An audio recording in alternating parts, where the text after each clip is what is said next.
So how do we respond to the sin in the world around us? I mean, if we're talking about judgment, maybe more specifically, there's this proliferation of sexual immorality.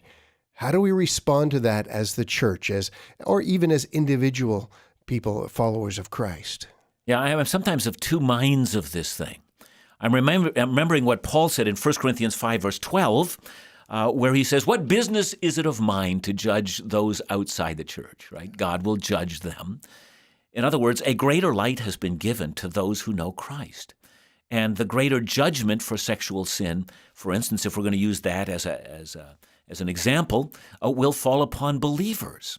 So if I, as a believer, commit adultery, my judgment is greater than someone who doesn't know Christ at all, has no light of the gospel inside them, and they commit adultery.